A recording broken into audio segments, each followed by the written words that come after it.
다 함께 사도신경 하심으로 2025년 8월 12일 화요일 온라인 아침 기도에 하나님께 올려드리겠습니다. 전능하사 천지를 만드신 하나님 아버지를 내가 믿사오며 그 외아들 우리 주 예수 그리스도를 믿사오니 이는 성령으로 잉태하사 동정녀 마리아에게 나시고 본디오 빌라도에게 고난을 받으사 십자가에 못 박혀 죽으시고 장사한 지 사흘 만에 죽은 자 가운데서 다시 살아나시며 하늘에 오르사 전능하신 하나님 우편에 앉아 계시다가 저리로서 산자와 죽은 자를 심판하러 오시리라. 성령을 믿사오며 거룩한 공예와 성도가 서로 교통하는 것과 죄를 사하여 주시는 것과 몸이 다시 사는 것과 영원히 사는 것을 믿사옵나이다. 아멘. 찬송가 240장 찬송하시겠습니다.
하나님 아버지 감사합니다. 지난밤에도 평안한 쉼을 허락하시고 이 새벽에도 주님께서 친히 저희들을 깨워주셔서 새날을 이어갈 수 있도록 은총 내려주심을 감사합니다. 오늘도 주님께서 저들에게 주신 하루 동안 주님께서 저들에게 맡기신 일들을 주님의 방법대로 행하는 주님의 도구로 쓰임받기 위해 주께서 부르심에 이 시간에도 순종함으로 주 앞에 나왔습니다. 이 시간에 주시는 말씀을 통해 주님께서 오늘 하루 저희들을 어떤 길로 인도하시는지 바르게 깨닫고 순종함으로 예비하신 승리의 축복을 누리며 하나님께 영광 돌리는 하루가 되게 하여 주옵소서. 감사드리오며 우리 주 예수 그리스도 이름으로 기도드리옵나이다. 아멘. 자, 이 시간에 하나님이 주시는 말씀은 요한계시록 7장입니다. 요한계시록 7장 1절부터 17절까지 말씀 보겠습니다. 자, 화면을 보시면서 요한계시록 7장 1절부터 함께 합독하시겠습니다. 2일 후에 내가 내 천사가 땅 내 모퉁이에 선 것을 보니 땅의 사방의 바람을 붙잡아 바람으로 하여금 땅이나 바다에나 각종 나무에 불지 못하게 하더라. 또 봄에 다른 천사가 살아계신 하나님의 인을 가지고 해 돋는 데로부터 올라와서 땅과 바다를 해롭게 할 권세를 받은 내 천사를 향하여 큰 소리로 외쳐 이르되 우리가 우리 하나님의 종들이 이마에 인치기까지 땅이나 바다나 나무들을 해하지 말라 하더라. 내가 인침을 받은 자의 수를 들으니 이스라엘 자손이 각 지파 중에서 인침을 받은 자들이 14만 4천이니 유다 지파 중에 인침을 받은 자가 1만 2천이요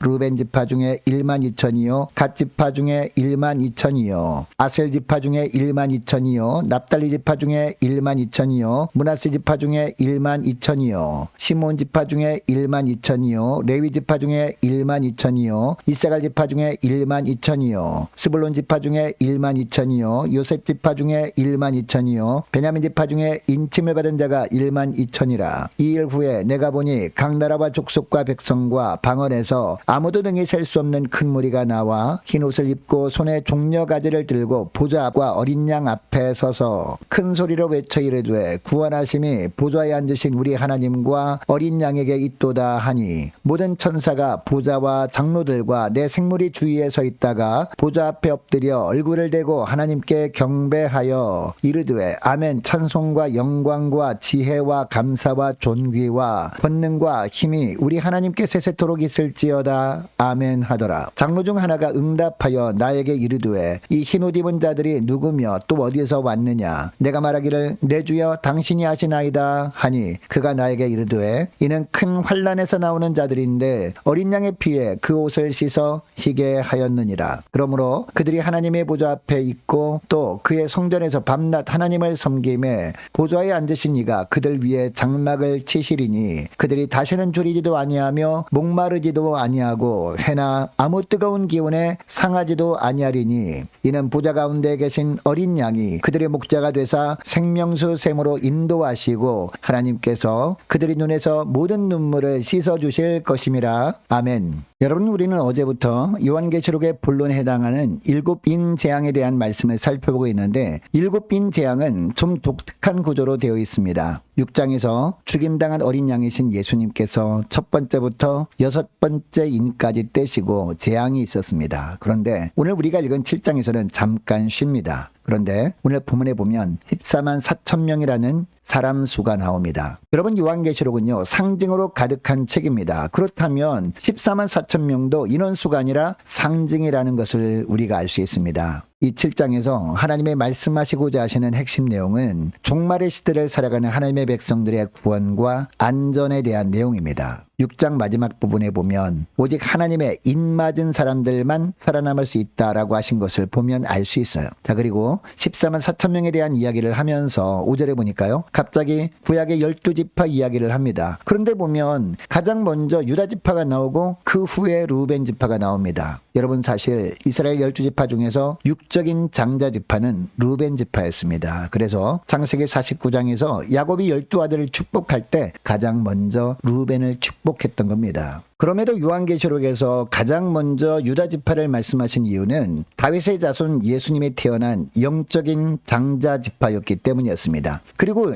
오늘 본문에 나오는 이스라엘 12지파 중에서 단지파가 나오지 않습니다. 단지파가 안 나오는 이유는 자기들 마음대로 하나님이 주신 약속의 땅을 버린 지파였기 때문입니다. 즉 배도한 지파였기 때문입니다. 그리고 각 지파별로 인침을 받은 자의 수를 보면 다 똑같습니다. 여러분, 구약에 보면 각 지파별로 인원을 계수하는 본문이 몇 번 나옵니다. 그때마다 보면요 인원이 각기 다 달랐습니다. 그런데 오늘 본문에 보니까 입맞은 자의 수가 다 1만 2천 명씩입니다. 만일 이 숫자가 문자적으로 받아들여야 하는 숫자라면 각 지파별로 인원수가 다 달라야 했습니다. 그런데 입맞은 자의 수가 다 동일하다는 것은 상징적인 숫자구나라는 것을 알게 됩니다. 각 지파별로 1만 2천 명씩 해서 12지파니까 14만 4천 명이 된 겁니다. 여러분, 그러면 지파별로 1만 2천 명은 무엇을 의미하는 것일까요? 그리고 14만 4천 명도 무엇을 뜻하는 것일까요? 당시 이 요한계시록을 냈던 사람들은 이 숫자를 볼 때 바로 이해할 수 있었습니다. 당시는 묵시문학이 굉장히 발달한 시대였습니다. 어떤 상징적인 숫자나 상징적인 동물들과 사건들을 재료로 글을 쓰는 사람들이 많았다라는 겁니다. 당시 사람들이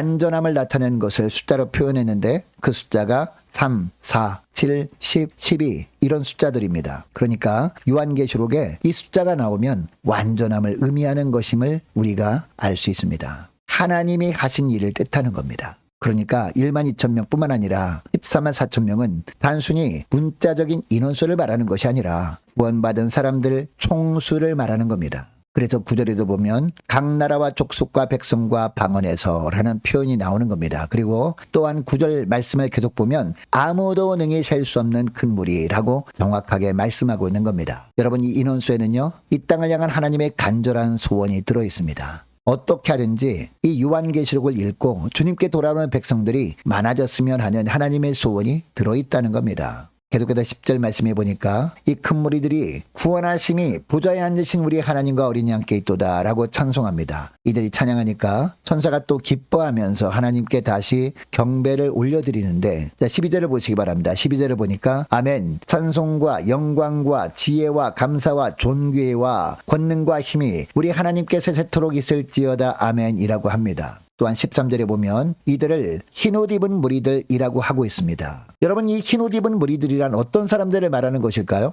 14절에 나오는데요. 14절을 보면 큰 환란에서 나오는 자들인데 어린 양의 피에 그 옷을 씻어 희게 한 자들이다 라고 하고 있습니다. 그리고 이들에게 놀라운 축복이 주어지는데 15절에 보니까 그들은 하나님 보좌 앞에 있으면서 밤낮 하나님을 섬기게 될 것이라고 합니다. 그리고 하나님은 그들 위에 장막을 쳐주신다라고 하십니다. 또한 16절에 보면 그들은 다시 줄이지도 않게 될 것이고 목마르지도 않게 될 것이고 해나 아무 뜨거운 가운데 상하지도 않게 될 것이다 라고 합니다. 그리고 17절 말씀에도 보니까 어린 양 예수 그리스도가 그들의 목자가 되어주셔서 생명수 샘으로 인도하시기 때문이다 라고 말씀하고 있습니다. 또 하나님께서 그들의 눈에서 모든 눈물을 씻어주실 것이라고 말씀하십니다. 여러분, 일곱째 인을 떼시기 전에 이 말씀을 주시는 이유가 뭘까요? 앞으로 견딜 수 없는 큰 환란의 때가 올 것입니다. 그때 어떤 사람들은 너무 힘이 들어서 주님을 배반하여 세상으로 가버리고 말 것입니다. 세상과 타협하고 말 것입니다. 그러나 이런 모든 고난도 믿음으로 인내함으로 말미암아 장차 천국에서 벌어지는 이런 축복에 다 참여하라 라는 말씀을 하시는 겁니다. 그러니까 한 사람도 빠짐없이 하나님의 입맞은 14만 4천 명이 되라는 겁니다. 특별히 이 본문 마지막 부분을 보면 어린 양이 그들의 목자가 되사 생명수 샘으로 인도하신다라고 합니다. 이 땅에서 믿음으로 인한 고난을 당할 때 어린 양 예수님이 친히 목자가 되어주신다라는 겁니다. 우리 주님은 이 땅에서만 목자가 되어주시는 것이 아니라 우리가 이 땅을 떠나 천국에 갔을 때도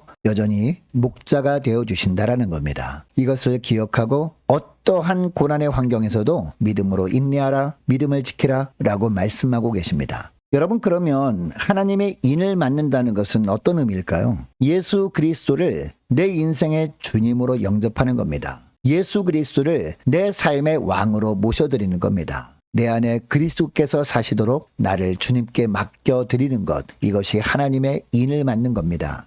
이런 자들의 인생을 하나님께서 책임져 주시겠다는 겁니다. 그리고 믿음 때문에 시련을 당할 때마다 견딜 수 있는 힘을 주시겠다라고 하십니다. 심지어 믿음으로 살다가 순교당하는 일이 있다 해도 그 영혼만큼은 책임져 주시겠다 라고 말씀하시는 겁니다. 여러분, 이것을 기억하시고 예수님을 영접했다면 주님을 향한 믿음이 흔들리지 않도록 성령께서 견고하게 붙들어 달라고, 그래서 늘 천국 소망만을 붙들고 주님께서 이끄신 대로 사는 복된 하루가 되게 하옵소서. 간절히 기도하는 이 새벽 될 수 있기를 축복합니다. 계속해서 기도할 것은 모든 구역 식구들 이름을 불러가며 그리고 각 가정의 자녀들 이름을 불러가며 함께 기도하기를 원하고, 또한 저와 여러분을 위해서도 이 시간에 함께 기도하기를 원합니다. 청년부 수련회 위해서 함께 이 시간에 기도하기를 원합니다. 날씨를 주관하시는 주님께서 좋은 날씨 허락해 주옵소서. 매 시간마다 은혜 충만한 시간 되게 하시고 참여한 모든 청년들이 부활의 주님을 뜨겁게 만나는 시간 되게 하옵소서. 또한 가는 걸음 오는 걸음 안전 지켜달라고 원하고 함께 기도하길 원하고 올해 세워진 일꾼들을 위해서 교회 재정을 위해서 이 시간에 함께 기도하길 원합니다. 유초등부 중고등부 청년부를 위해서 남녀 전도회와 각 구역을 위해서 함께 기도하길 원하고 많은 환우들 있습니다. 위에서 기도해 주시기 바랍니다. 특별히 황하영 원사님 장남 임광빈 목사님 신장 담석 제거 시술 잘 받을 수 있도록 함께 기도하길 원하고 취업을 앞둔 청년들을 위해서 선교사님들 가정들과 나라와 민족을 지켜주시도록 함께 기도하길 원하고 우리 함께 가는 교회 앞날을 위해서 또한 저와 여러분이 가지고 나온 기도 제목을 놓고 이 시간에 함께 기도하길 원합니다. 기도하겠습니다.